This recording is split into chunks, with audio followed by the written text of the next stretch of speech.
Hello, New Mexico, and welcome to another episode of Around the Roundhouse, a podcast featuring the policies, politics, and personalities of the land of enchantment from the Roundhouse and beyond. My name is Daniel Chacón, and I'm the state government reporter for the Santa Fe New Mexican. Our guest this week is Sara Attleson, the newly elected chair of the Democratic Party of New Mexico. Ms. Attleson is a former longtime public school librarian, as well as a union advocate and activist. Ms. Attleson, thank you so much for joining us today. Well, thank you, Daniel. It's a pleasure to be here, and thank you for the invite. Thank you so much. Fantastic. Well, as I obviously gave a little bit of an introduction, but please tell us a little bit more about yourself and the skill set that you bring to the job. Sure. Well, I come from a military family. My father was an Air Force officer, and I think that really helped create part of who I am. You know, I'm resilient as heck. I believe diversity is a strength and is something to be respected. Living in all various cultures, I learned that we should not fear diversity, but embrace it. I am also I can adapt to just about anything. And really, the selfless service was instilled in me, service to our communities. And I think after 47 years as a public school librarian, I proved that I do believe in service. I certainly didn't do it for the large paycheck. I did it to provide a service to the state of New Mexico and our families. So that background, military background, really helped create who I am. I came to New Mexico. I graduated from high school in Germany because my father was in the Air Force. And so that made it possible to go to any state, any of the 50 states. And I chose New Mexico. And it's the best choice I have ever made. I have never regretted that choice 50 some years later. And I came to New Mexico. I went to New Mexico State University. And that's actually where I started becoming an activist in the Democratic Party. I began knocking on doors as a student at New Mexico State to get Dems elected. And I actually registered to vote in Las Cruces the moment I was eligible. And I registered as a proud Democrat and did what I could. And I learned to be an activist and the value of volunteering. So that's where I started in New Mexico. Most 18-year-olds are thinking about, all sorts of different things and maybe not registering to vote. What was it that prompted that passion, and what about the Democratic Party is it that called to you? Sure, a great question. I really haven't ever thought about it. My father was a Farm and Labor Democratic Party member of Minnesota, and he was a strong Democrat, very strong. I kid people, I say, FDR was a patron saint in our household. And so we talked about politics around the dinner table. And my mother is half French. And, her French family, they always talk about politics. Where we learn in this country, politics is off limits for conversation. In my family, it was what we talked about. It was typical dinner conversation. And so I think I learned the importance of voting. My parents always voted. And I learned that that everything's political. Everything, our clean air, or the air we breathe, the food we eat. I learned that as a public school educator, that everything we do is political, from our raises to class size, everything is political. And I truly believe that. Social Security, healthcare, it's all political. So that was instilled, I think, from a very early age. And I became more and more passionate about politics. You mentioned coming to New Mexico some 50 years ago. Had you been to New Mexico before, and what was it about New Mexico that called to you? I had as a child. We would come home in the summer. My mother's family was in Colorado, and we made a trip to New Mexico. And just the sheer physical beauty, it was so different from anything I'd ever seen. The sheer beauty and just the diversity of the cultures, and hearing of foreign languages in the United States. Just as a child, that was very appealing to me. And it definitely was the land of enchantment. So I remembered that visit, that summer visit, and that's why I decided to come here. All right. Well, I want to get into your role as the new chair of Sure. the Democratic Party. And I saw your campaign video, and in that video, you said that you were running for chair to unite the party and get the party back to its roots, that of the working class. What's your strategy to accomplish those goals? Oh, well, to unite the party, I have been going, even during the campaign when I was running for chair, by the election time, I'd already been to 22 counties. There are 33 counties in New Mexico, as we know, and there are 6 counties that have no Democratic Party infrastructure.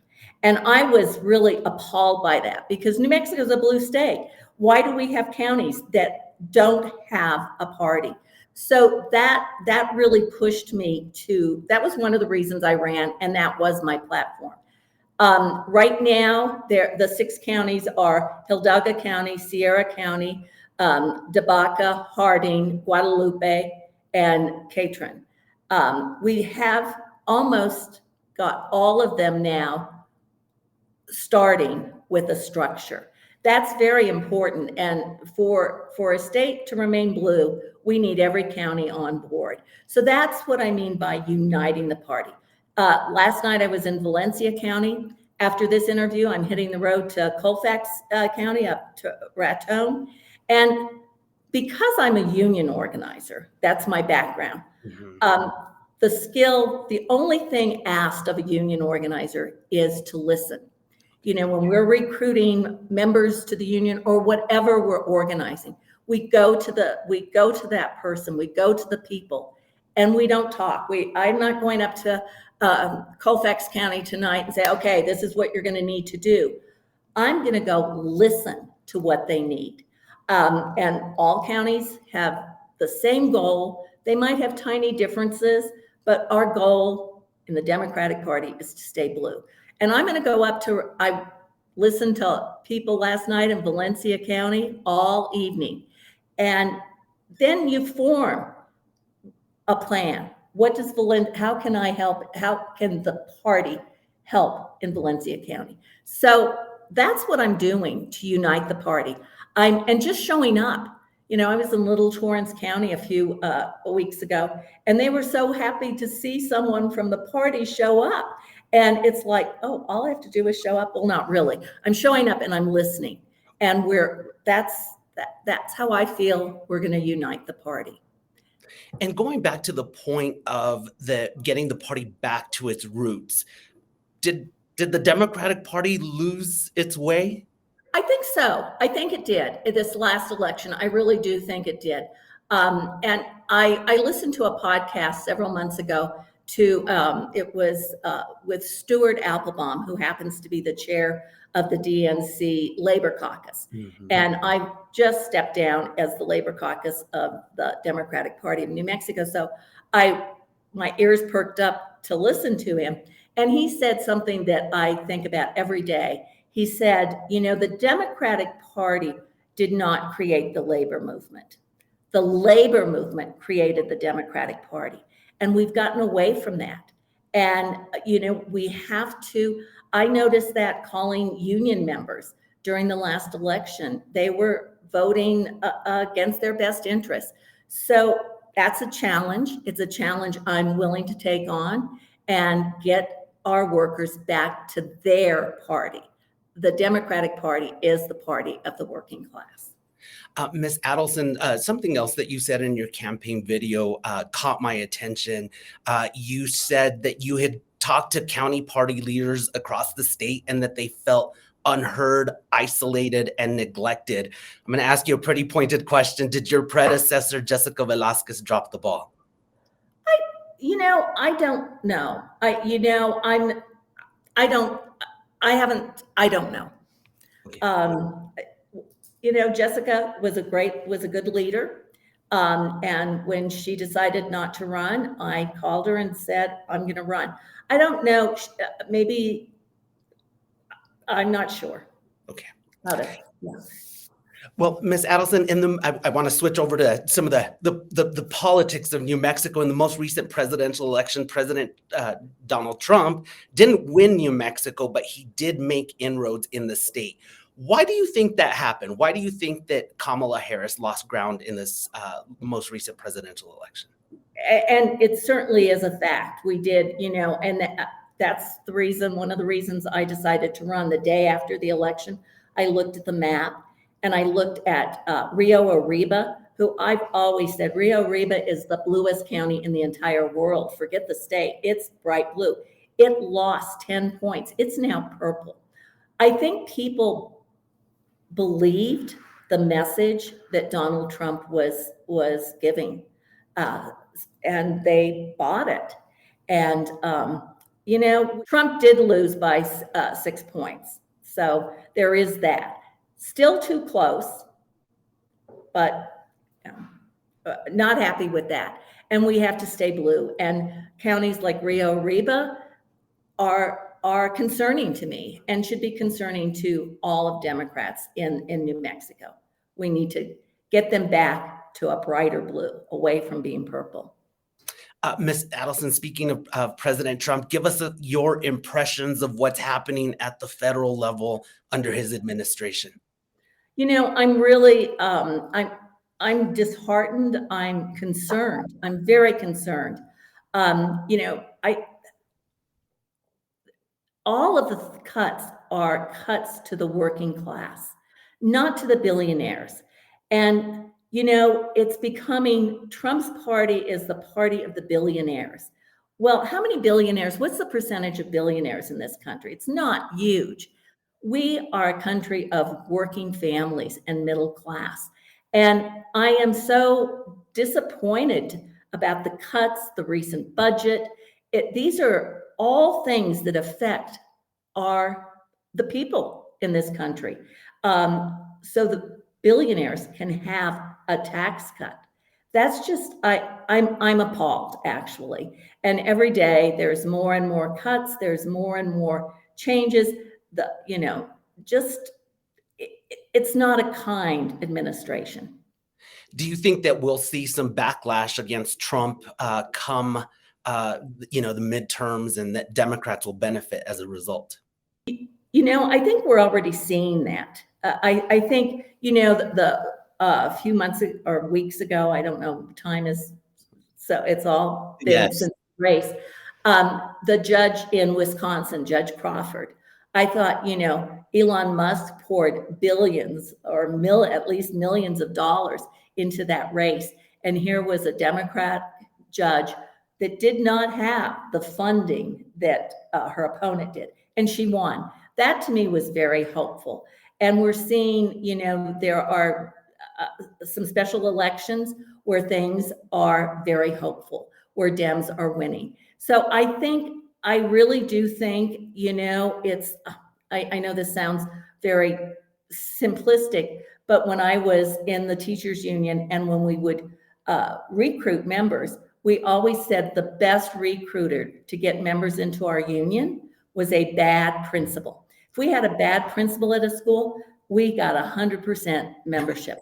So I'm thinking with a bad president, we are going to get some folks to come back to their party. I do. I really do believe folks are having kind of buyer's remorse.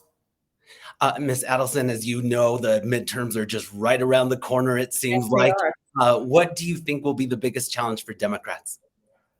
In the state, or Yes, in the state, keeping CD district blue. We must reelect Gabe Vasquez. We need to send all of our delegation needs to be blue that we send to DC. I think that's going to be a challenge, absolutely. And we need to elect a Democratic governor. We absolutely must have a Democratic governor elected. And so those are the two challenges that I know. I wake up in the middle of the night and say, we've got to stay blue and we have to have a blue governor. So those right now, and it's any day now, the election, in election. Well, all eyes will definitely be on the governor's race in the midterms, and a number of high-profile Democrats are already off and running. I don't know if you're willing to talk about the strengths and weaknesses of each of the candidates, or if you think any of them is the front runner. I think all Democrats who run, in my view, are wonderful. I have no preferences. I just want Democrats elected. So what will be the role of the Democratic Party of New Mexico in a primary when you have, X number of candidates all competing for that top spot? We really don't, a primary, we don't get involved in. It's after the primary. And, I just remind people that I remember what it was like living under a Republican governor. I was an educator when Governor Susana Martinez took over and really, really tried her very best to dismantle public education. And we know what she did to the mental health profession. So I remind folks, it doesn't matter right now, just as long as we have a Democratic governor win. We don't want a Republican governor. It wasn't that long ago. I still have battle scars.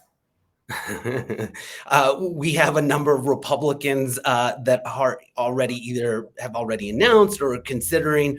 Are you worried? No, I am focused. My passion is to keep New Mexico blue.